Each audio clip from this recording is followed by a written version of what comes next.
OPS से नीचे कुछ भी नहीं, आंदोलन अभी चल ही रहा है। उसी के बीच मोदी सरकार ने यूपीए यानी यूनिफाइड पेंशन स्कीम लॉन्च कर दिया, जिसके बाद से मोदी सरकार राजनीतिक गलियारों में बयानबाजियों से निशाना तो बन ही रही है। अब खबर है कि सरकारी कर्मचारियों को यूपीएस से नाराजगी है, क्योंकि एक तो वो ओपीएस की मांग कर रहे हैं, दूसरा यूपीएस में जो प्रावधान रखा गया है उसमें सुधार की भी जरूरत महसूस की गई है।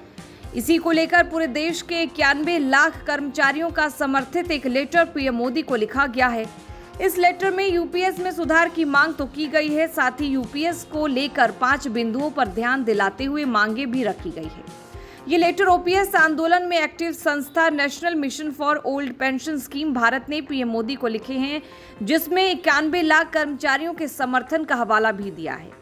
National mission for old pension scheme Bharat के national president doctor Manjit Singh Patel ने डिटेल में इस बारे में बताया है, जिसमें मुख्य रूप से उन्होंने 5 सुधारों की बात कही है, जिसमें उन्होंने अपनी मांगों की वजह भी बताई है। और ये मांगे हैं: अंतिम वेतन के 50% पेंशन की गारंटी के लिए न्यूनतम सेवा 25 साल की जगह 20 साल की जाए, और वीआरएस पर अनिवार्य रूप से कर्मचारी अंशदान की ब्याज सहित वापसी की जाए। वीआरएस के लिए भी 25 साल की अनिवार्य सेवा की जगह 20 साल की जाए। वीआरएस लेने वाले कर्मचारी को स्वैच्छिक सेवानिवृत्ति की तारीख से ही 50% एश्योर्ड पेंशन देने की व्यवस्था की जाए, न कि रिटायरमेंट डेट से। एनपीएस रिव्यू कमेटी की रिपोर्ट जल्द से जल्द सार्वजनिक की जाए।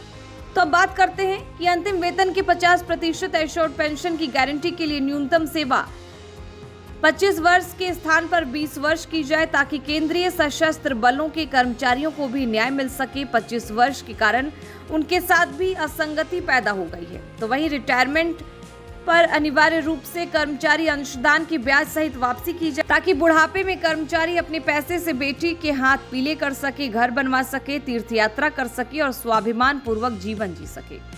वीआरएस के लिए भी 25 वर्ष की अनिवार्य सेवा की जगह 20 वर्ष की जाए। यह नियम केंद्र सरकार के ओपीएस में शामिल कर्मचारियों के लिए लागू है।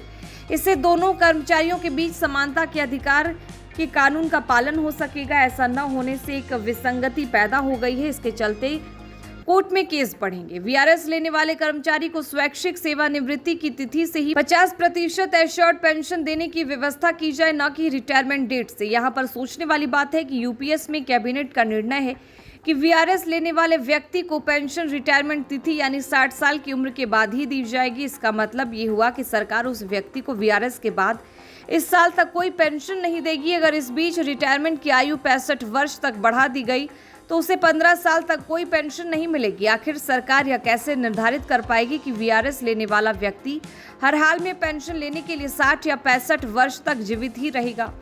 एनपीएस रिव्यू कमेटी की रिपोर्ट जल्द से जल्द सार्वजनिक की जाए।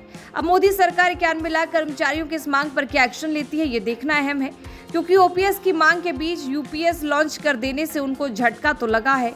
फिर भी अब उन्होंने ये मांग रखी है, जिस पर मोदी सरकार के एक्शन के बाद ही कर्मचारी अपना अगला कदम तय करेंगे, वरना उनका आंदोलन तो अभी बीच में ही है। इस खबर में बस इतना ही, लेकिन देश और दुनिया से जुड़े तमाम अपडेट्स के लिए बने रहें वाइड न्यूज हिंदी के साथ।